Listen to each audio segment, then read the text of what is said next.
It's going great. I'm learning a lot more than I did, that I expected to.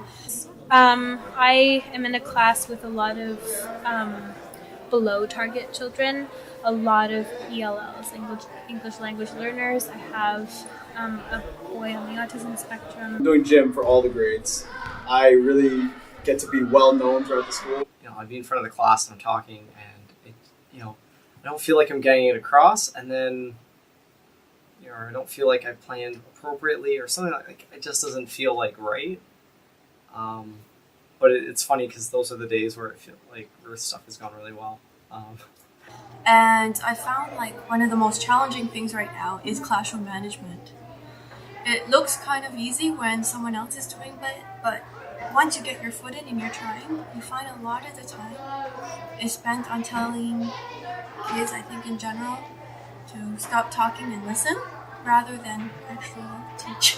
The gym classes when they're at their high, their peak, which also can kind of be a bad thing, really, because classroom management gets a little difficult. Well, as soon as they enter the gym, the rest of the rules from the school don't even apply. Nothing matters. Quiet? No, quiet isn't a rule. Let's not jump, that's not a rule. Let's not slide, that's not a rule. Racing. As soon as they enter the gym, it's a full-on sprint to... There really is no destination. Just a full-on sprint to hit a wall. So it's just sort of getting used to the chaos of a classroom is definitely something I didn't expect, because I was like, oh yeah, I'll get up there and all these students are gonna be like me. And the classes themselves are really fun, but I really get a nice kick out of going down the hallway, giving all the kids vibes as I'm going down. I was told to plan a unit, so I've never done that before. So it was very intimidating, very stressful. A week of observation was spent researching and not sleeping, and it was just very stressful.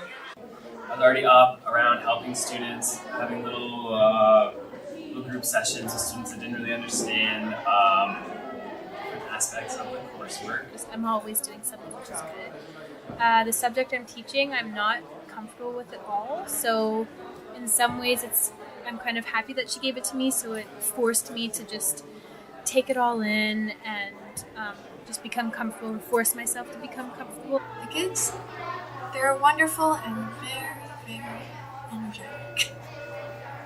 I find I'm at the age now where I'm not sure how much longer I can keep up with their energy. We played tag, and I've never seen anyone enjoy tag as much as I've seen these kids enjoy tag. The screams and the yelling and the smiling and the jumping, and I've never seen it. It looks like some crazy party or something. It's the way I'm presenting things is so understandable to me that it's I try to make it so straightforward for them, and it's I see kids don't get it. It's were you not paying attention? And it's am I not gearing my lessons appropriately to them? So I started doing a language unit right away on media studies, and we've just been analyzing commercials and advertisements and taking a lot of those instructional strategies we've been learning about from K to 12. We got this booklet and just flipping through, and I'm oh, how can this one apply? And I've done 4 or 5 of them, and it really sort of stresses the idea to the students that it's not really about the final goal, it's the process we do to get there. My associate teacher is what I would call a traditional teacher. She's been teaching for a very long time, and she uses very traditional methods. I'd say indifferent, kind of. She's good with the kids, and she's you can tell that she loves the kids and loves teaching. She's not the best mentor, which is something that I'm struggling with a little bit, because she's not terribly clear with her guidelines and what she really wants from me. And some of the feedback that I've been getting is more, well, I would have done it this way, rather than what you did was good and it worked because XYZ, and maybe you could have tried XYZ. And that's, I think her and I approach teaching from a really different way, and I haven't really seen the cross-curricular stuff that we've been hammered into us in our lectures. I haven't been seeing that in the grade 1 classroom, so it's very different than the ideal kind of classroom that we've been talking about in our lectures here. She's amazing. I really think she's a good associate teacher. And at first, I was having a difficult time because, like I mentioned, she gave me a piece of paper and told me to plan a unit. So at first I interpreted that as a cynical associate, cynical about where I am, about Teachers College and about future teachers, and just hoping that I'll fall on my face. That's really what I thought it was. This man is one of my favorite people in the world. He started off, he came in, he's a gym teacher, so like over the years of just shouting and all that, he's got a big booming voice. He's a little taller, he's somewhat intimidating at first. But as time went by and I started planning lessons, I realized that this is perfect because she was giving me the liberty to learn and teach and do what I wanted and make mistakes, but have her always as guidance. All this man wants to do is help me, and not just help me. He'll watch me do stuff in the classroom, and I'll see him trying it the next day. Like I do the same thing to him, but like the fact that is like this intimidating man is doing things that I would do because he thinks they work. So I'm really impressed with that, and the fact like he gives me criticism, but like I never even knew it was criticism until like I changed my ways. Then he told me, yeah, that's what I was trying to get you to do. I was like, okay. This man, he's the most friendly guy in the world, and he's been so helpful. And I have nothing actually negative to say about it. I usually am someone that could find a positive and a negative about everything. I love it. The only thing I probably will say that's negative is I have never seen a woman eat so many salads. I've come in with food, I made homemade falafels, I came in with curry, and she's like, no, I'm happy with my salad. I don't know if she's happy with her salad, but to each their own.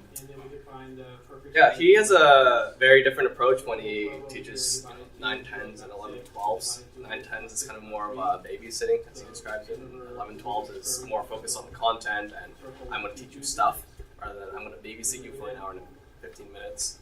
Well, my associate teacher, she is awesome in that she's always looking for ways to develop as a teacher. So she's always going to professional development workshops on like reading conferences. What's good is that she's really supportive. I get feedback every day, and the feedback I do get, I find is most of the time it's pretty good. And what I love most about her classes is that she focuses a lot on small group instruction. So she'll do mini lessons, which are about 5 minutes, 15 minutes long with 5 students. My associate teacher teaches French, and I don't have the qualifications to help her out. I help out as much as I can. I work with an ESL student that not only has to learn how to speak English, but he also needs to meet the curriculum requirements for French. She's just a fantastic teacher.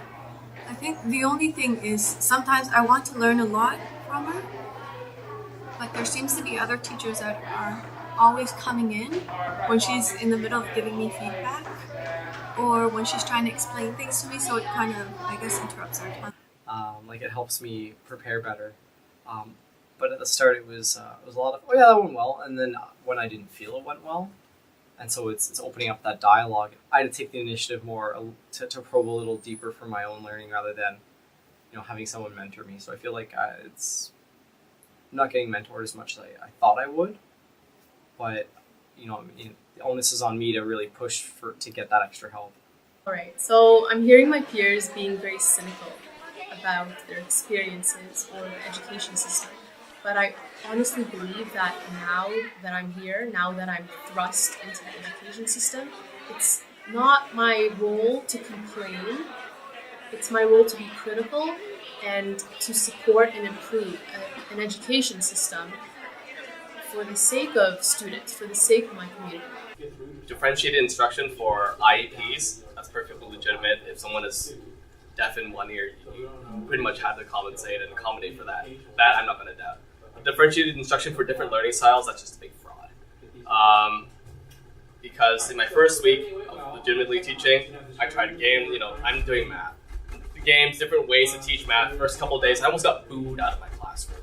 It's like, oh, I don't want to do this. What did you do? I don't see the point of this. Boo! And I had to stop. And the next day, I did worksheets, boring worksheets and board work. It was the best class that week. And I'm like, DI for this math class is completely stupid. I've tried my best to come up with ways to maximize learning for everyone. So coming up with different ways that students can learn so that every student is reached, and and those ones that are really getting it will get just repetition, and it'll just solidify that knowledge better. I just want to teach. It's sort of great to compare the utopia that they've sort of prepared us for here, saying in an ideal classroom, these are the things you should or would or could do. But when you're out in the real world and you're like, all right, it's hands-on, we're in the trenches. Like, you don't have time to negotiate with students. And I said this to my associate. The students that I've met are now my responsibility. Their education in English is my responsibility for the next 5 weeks. That's what it is. They're not guinea pigs. It's not trial and error. They're students in high school, and they need to move on with life. I'm glad we started out here with the 5 weeks because it gave me a perspective on how to read the curriculum. I didn't know really what to do. And I like the balance. What I've been able to take some of the tools, I guess, for critical thinking or thinking visibly, what I've learned in the classroom. I like how I've been able to apply it within the school system. I'm learning a lot about people. I'm learning that I forgot what high school was like for me.